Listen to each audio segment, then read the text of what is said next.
The following program presents principles designed to promote good health and is not intended to take the place of personalized professional care. The opinions and ideas expressed are those of the speaker. Viewers are encouraged to draw their own conclusions about the information presented.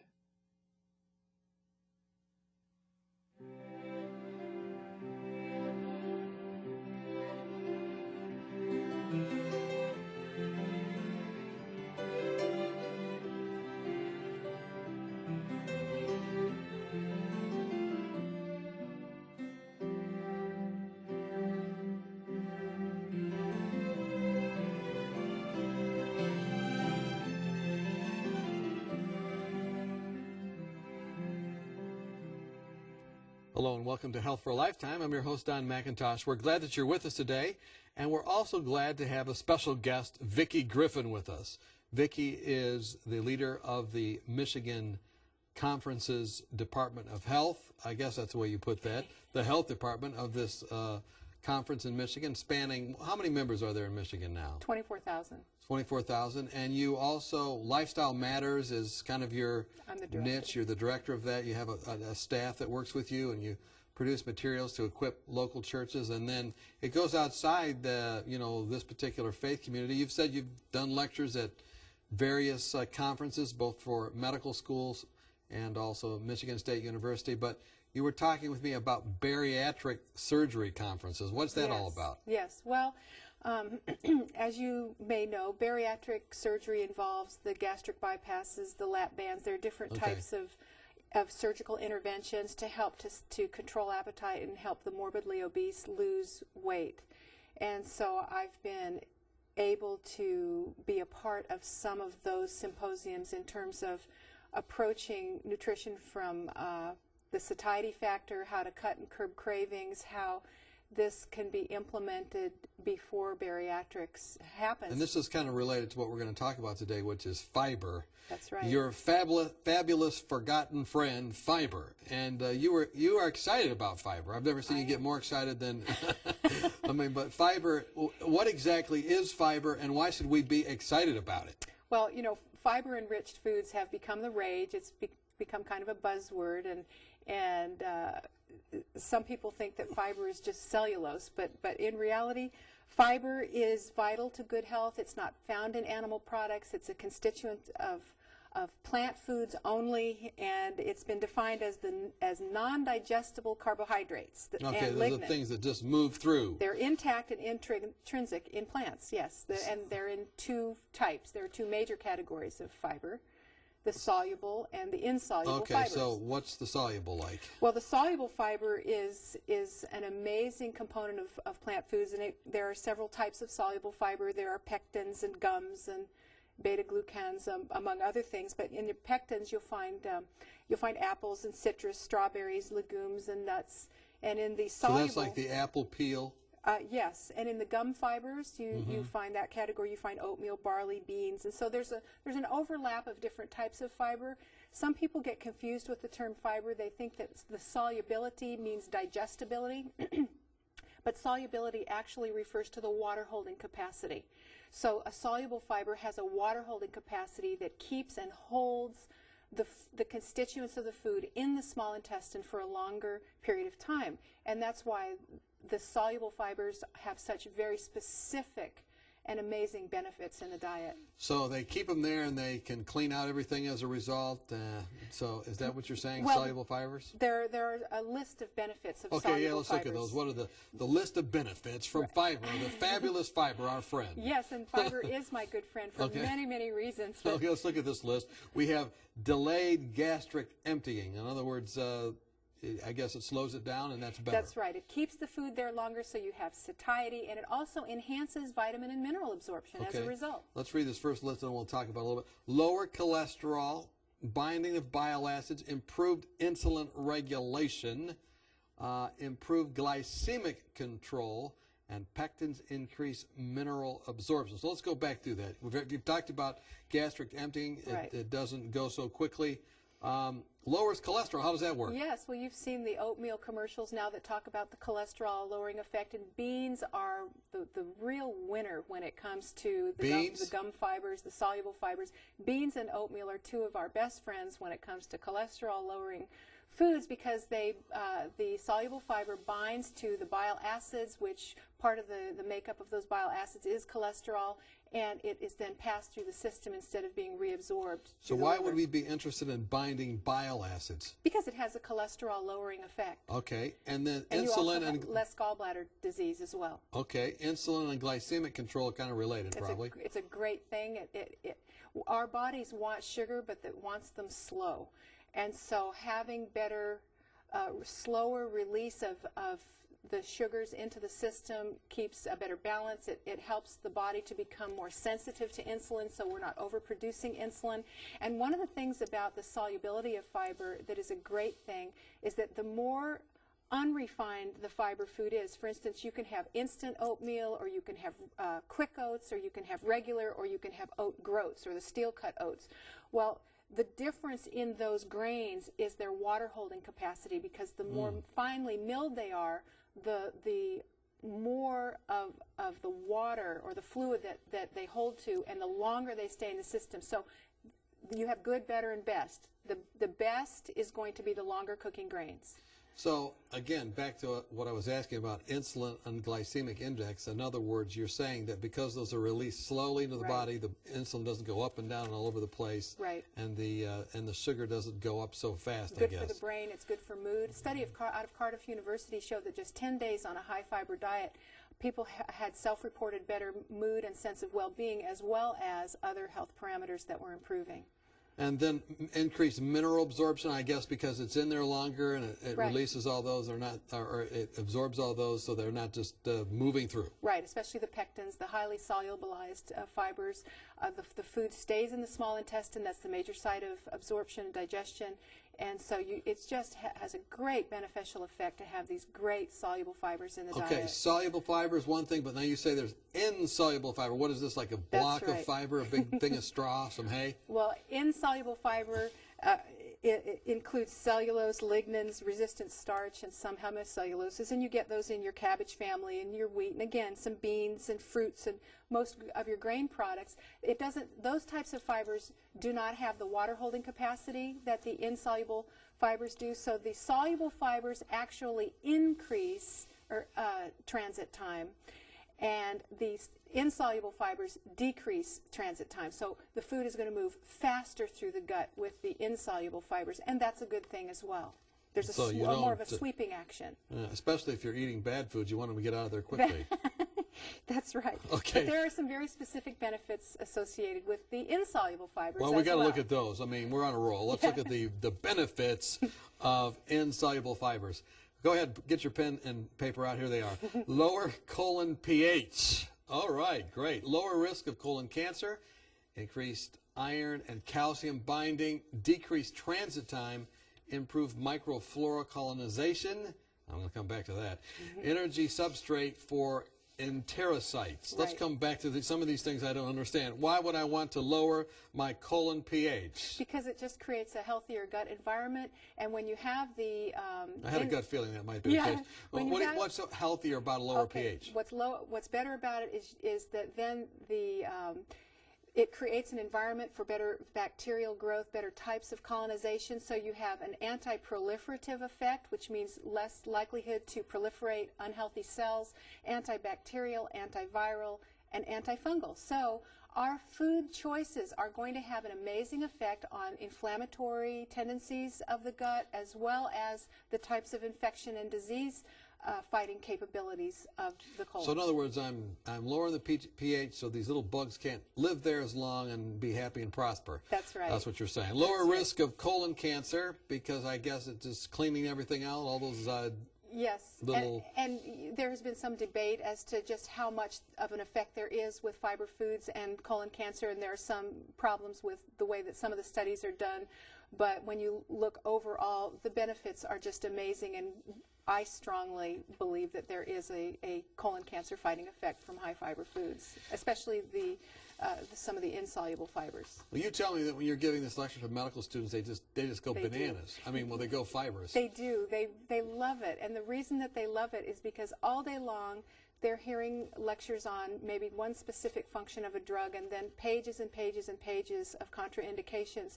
But when we talk about the benefits of these fiber foods, it's the one piece of advice they can give their patients that is going to help them with 30 different medical conditions right away. It's going to help to improve the parameters and risk.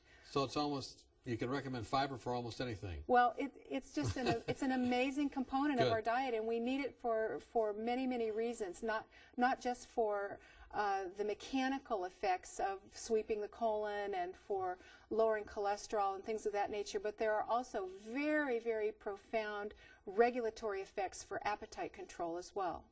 Okay, increased iron and calcium binding. I mean, that makes sense. You don't. We have all kinds of osteoporosis. We want to make sure to have the calcium and the iron, of course. Yes, but this is actually a binding, which some people may interpret as a negative thing. But remember, when you're getting your mix of soluble and insoluble fibers, the soluble fibers enhance vitamin and mineral absorption, but the insoluble fibers actually do have a binding effect, somewhat of a binding effect. But very high iron levels are associated with different types of dementia, infection, and heart disease. And so especially there is a difference between what is called the heme and the non-heme iron, the animal containing the blood irons and the plant irons. So it's iron cycling in people who use plant sources of iron is more efficient, it's better.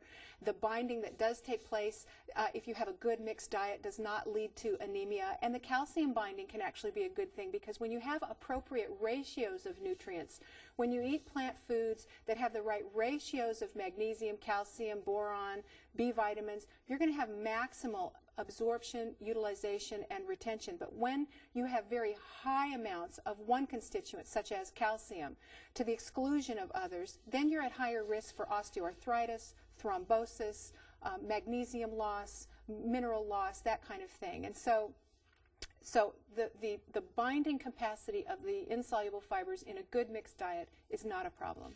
Okay, I think we understand the one we talked about, decreased transit time, but what is microflora colonization and what is energy substrate for enterocyte that you talked about? Okay, well, if you understand what our bacterial colonization is like, I just say this as kind of a tongue-in-cheek, but you never have to feel lonely again because there are more than 400 species of bacteria that live in the gut, and depending I feel so... Do you feel so much in community? Do you feel surrounded? But depending on our eating patterns, it's going to encourage or discourage different strains of those. And this will encourage the microflora, which we need. And it will encourage the type of microflora that enhances, that lowers inflammation and increases absorption and has this antibacterial effect. What is energy substrate for enterocytes? What are enterocytes? That sounds like something that maybe is quite a sight to see. The gut cells reproduce very, very rapidly in the intestine, and when the bacteria ferment the insoluble fibers, that fermentation process provides a substrate or an energy source for the actual colon cells, and that's a really wonderful thing because those colon cells reproduce very, very rapidly. And so the byproduct of that fermentation is propionic acid, butyrate, and lactic acid, and it not only provides energy for the intestinal cells, but it also provides energy for some peripheral tissues. So it's a wonderful thing. So the brief thing on that is that it provides energy for enterocytes, or in other words, the intestinal cells. It keeps them healthy. It keeps them healthy. Exactly. Okay. And that's why for very severe colon problems, fasting is not a good idea. Complete fasting is contraindicated because the gut cells, there's such a high turnover rate. They're healthy by having things move through them. You've got to have an energy substrate for those cells. So, I mean, these are great benefits, but how does fiber affect, weight control and all these types of things? This is the really important thing that I've learned as I've worked with various bariatric conventions and bariatric, again, is that surgery for the morbidly obese that go through these surgeries. Often nutritionists have focused historically with weight control on fat grams and portion size. And so you take a very fiber-poor meal that is very, very high in calories, and we're going to see an example of that, and you cut the portion size and you get the fat grams to where they're supposed to be, and it is fiberless fare that is going to cause mood to plummet, poor satiety, and it causes a rapid So what you're appetite. saying simply is that they give them these portion sizes that are too small to make them feel like they're full. Exactly. And then it creates all those problems. They still are like craving food. Terribly. And they, even though they have surgery to try and get rid of this problem, they have all these cravings and these mood things, and they have to. Exactly. And so they're just, it's a disaster. And 55% of people that go through these bariatric procedures, and please remember, I'm not making a recommendation one way or the other, because I know that this can be a life-saving procedure for some people, but people go through this procedure and within 2 weeks they feel terrible. They're sucking on M&Ms, sucking on butter. 55% gain much of their weight back, and so it's not a cure-all. The real battle is for not weight control, it's about appetite control, and that takes place in the brain, and fiber plays a vital role in appetite control. And we're going to talk more about that when we come back. Are you confused about the endless stream of new and often contradictory health information? With companies trying to sell new drugs and special interest groups paying for studies that spin the facts, where can you find a common-sense approach to health? One way is to ask for your free copy of Dr. Arnott's 24 Realistic Ways to Improve Your Health. Dr. Timothy Arnott and the Lifestyle Center of America produced this helpful booklet of 24 short, practical health tips based on scientific research and the Bible that will help you live longer, happier, and healthier. For example, did you know that women who drink more water lower the risk of a heart attack? Or that 7 to 8 hours of sleep a night can minimize your risk of ever developing diabetes? Find out how to lower your blood pressure and much more. If you're looking for help, not hype, then this booklet's for you. Just log on to 3abn.org and click on free offers or call us during regular business hours. You'll be glad you did. Welcome back. We're talking about fiber. It's fabulous. It's often forgotten, but not after today's program. We're talking with Vicki Griffin, and you've told us that fiber is just fascinating. It's something that medical students like to hear you lecture about. It's something that helps all kinds of people that you work with, whether it's the obese person, the person that has gone through or is contemplating that surgery, gastric bypass surgery, or whether it's dealing with a depressed person or the person that's dealing with addictions. It just has so many positive things. It does. And when we quit, you were talking about this effect on appetite control. You were mentioning that it can really help because it regulates the blood sugar effectively and keeps the insulin levels okay. That's right. And once that blood sugar, how does that work? Well, with a slow release of blood sugar, then your liver isn't working so hard producing triglycerides, which is a storage form of fat, and insulin levels start to go down. They start to normalize, and as you combine exercise, the cells become more sensitive to insulin, so you have lower brain levels of insulin, which means that you are going to be able to meet challenges better. You're going to be able to learn better. You'll have more brain energy.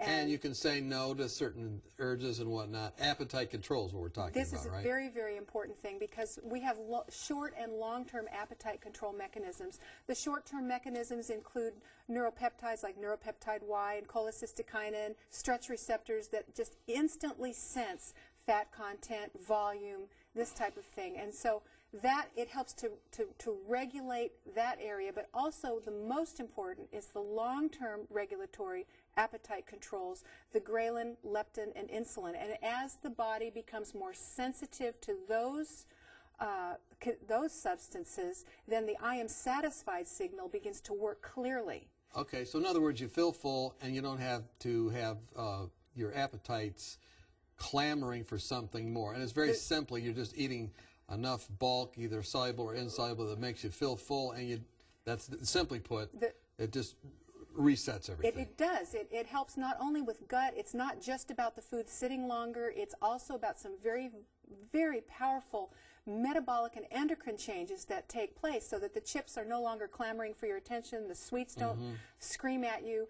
You actually feel sated. You feel satisfied. You don't have to think about food. You can eat more and way less. You eat more volume. Some people are hardwired for bigger appetite. They just have a bigger appetite. So they need to have those carrots and everything else that just has all that Yes. that huge thing. You can't have the Chinese food that moves through. You got to have that whatever it is, your big piece of fruit or whatever with all the pectins and everything in it. The great mix of soluble and insoluble fibers is the wonderful approach for healing a lot of our metabolic syndrome and insulin resistance and these types of disorders. Okay, so fruits and vegetables, you say increase those.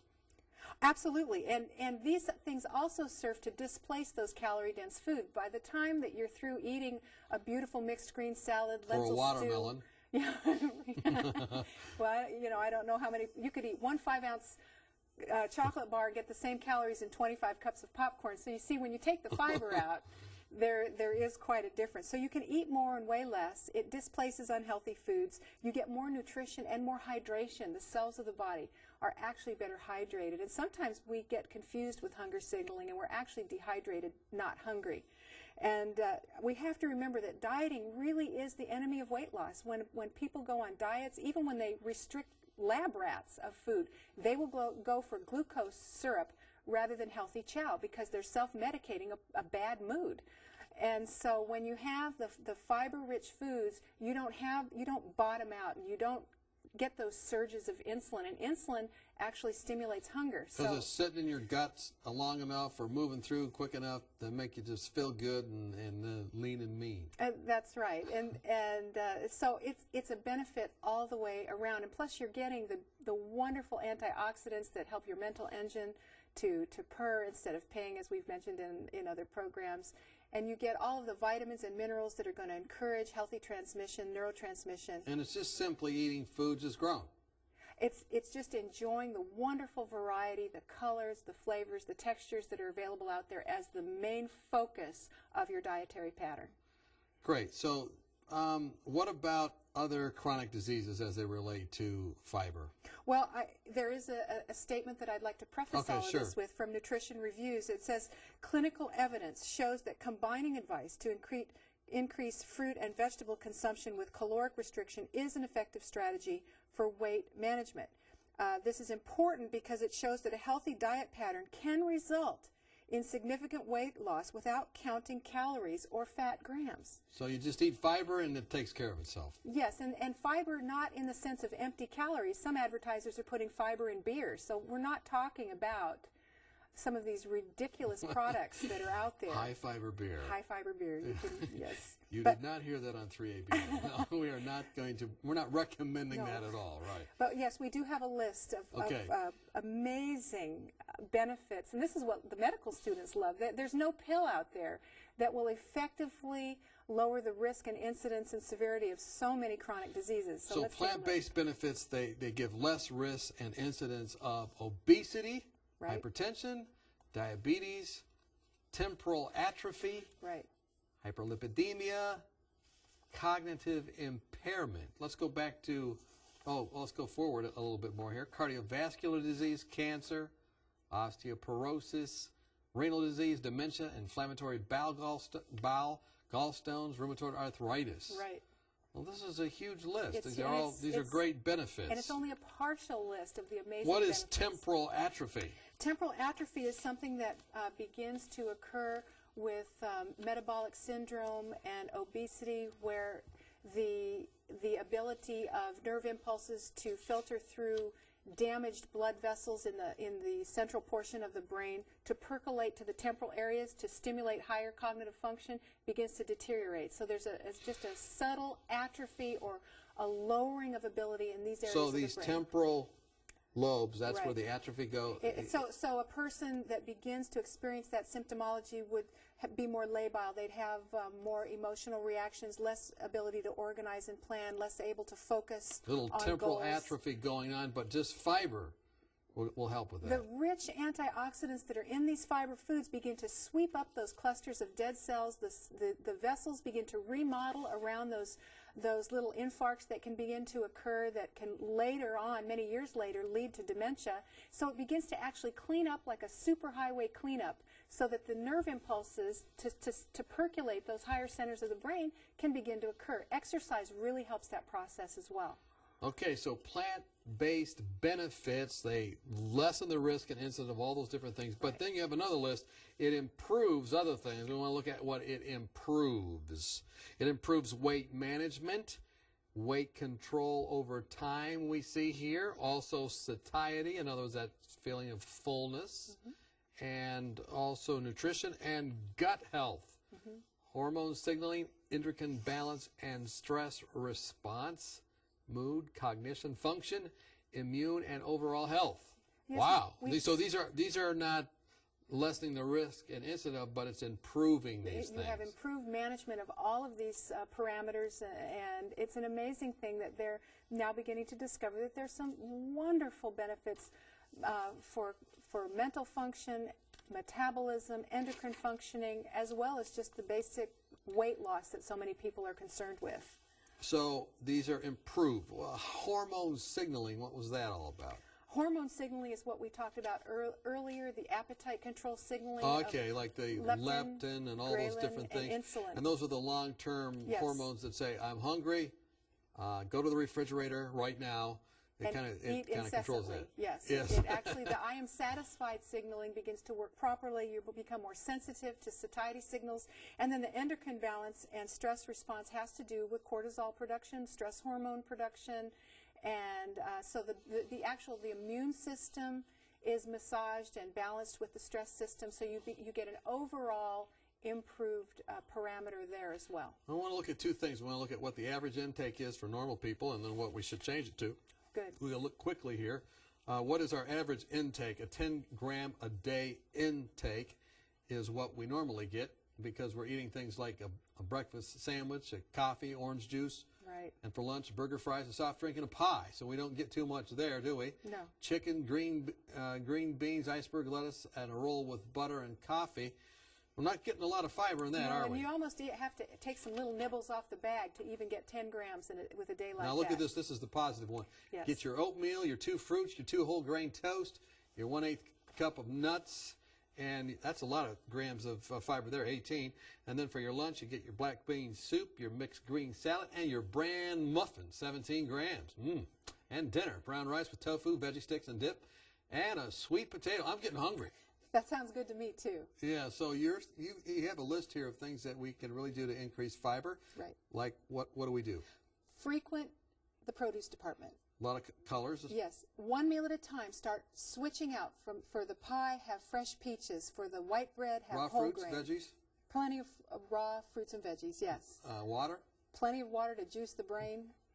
And to get things going. That's exactly right. We're glad that you are watching today. We're excited that as a result of today's program you can get things on the move again, and what a wonderful friend fiber really is. If you want more information, you can go to lifestylematters.com, and there's just all kinds of information about this and other subjects. We know that you'll enjoy that. Visit that website, and as a result of today's program, we hope that things really get on the move for you. You feel better, pep in your step, and spunk in your trunk, and you have health that lasts for a lifetime.